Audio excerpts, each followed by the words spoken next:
Cop throws elderly millionaire off bridge, unaware a little boy is watching in secret.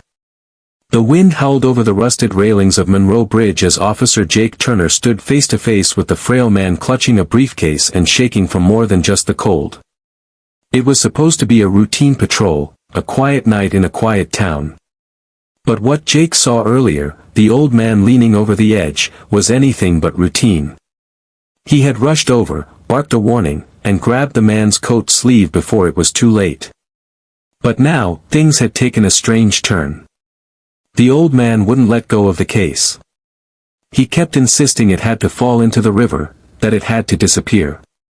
When Jake tried to pull him away, the man resisted.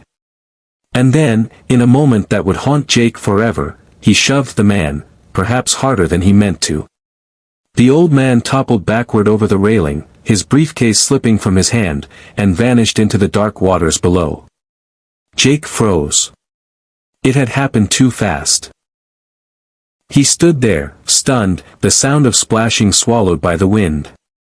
What he didn't know was that a pair of wide eyes, those of a little boy, watched from the shadows beneath the bridge.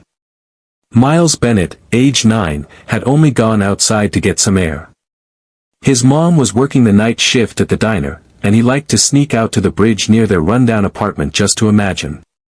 Sometimes he imagined he was flying. Sometimes, that his father, who left 3 years ago, would come back across the bridge, smiling, arms wide.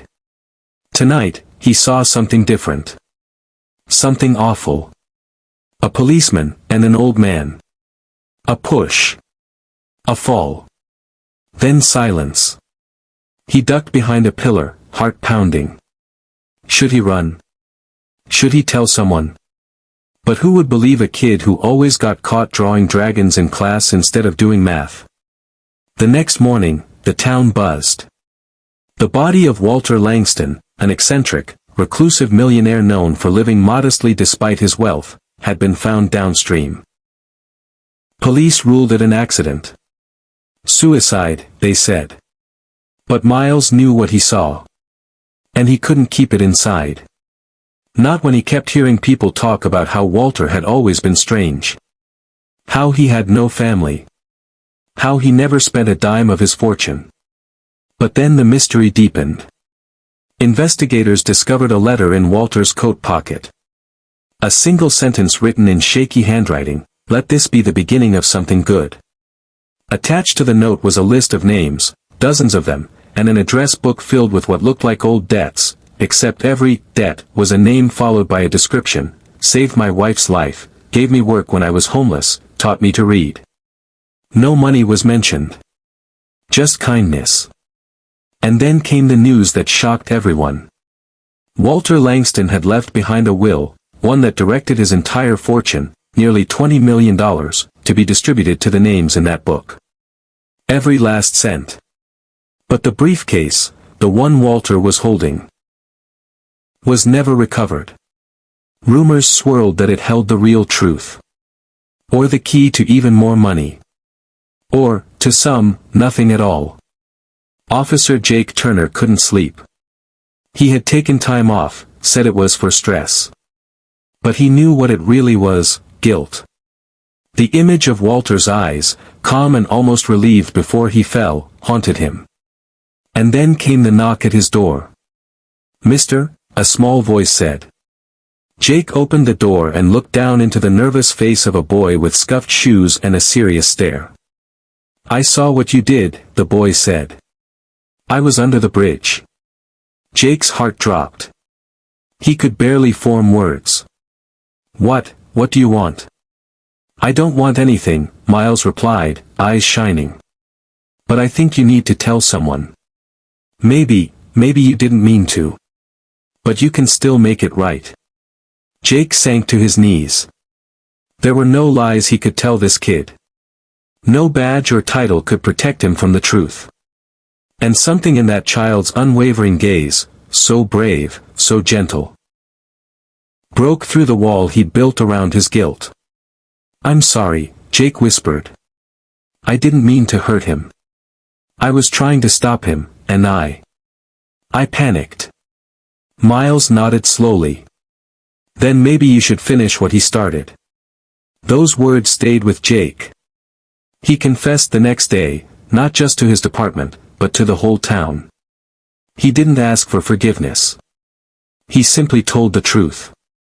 The investigation was reopened, and though it was deemed an unintentional act, Jake chose to resign. But he didn't disappear. Instead, he did something no one expected. He started a foundation, in Walter Langston's name. With the help of the town and the remaining funds from Walter's estate, Jake began fulfilling Walter's quiet mission, giving to those who had given without ever asking in return. Jake used his knowledge of the community to find those names in the ledger and learn their stories. And at every ceremony or donation handoff, he made sure to invite one special guest, Miles Bennett. Years passed. Miles grew older, and so did Jake.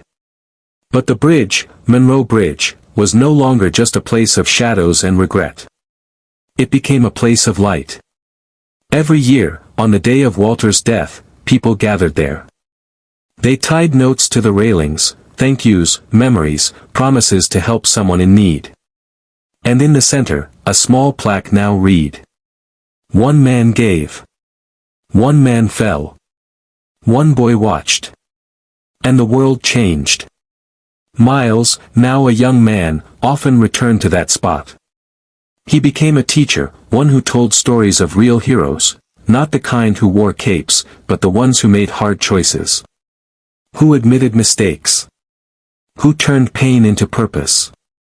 And as he stood on the bridge one quiet evening, watching the sunset paint gold across the water, he whispered to the wind. "Thank you, Walter. You saved more lives than you ever knew." Sometimes, the smallest eyes see the biggest truths.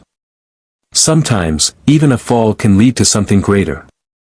And sometimes, all it takes to change the world is a child who chooses to speak up.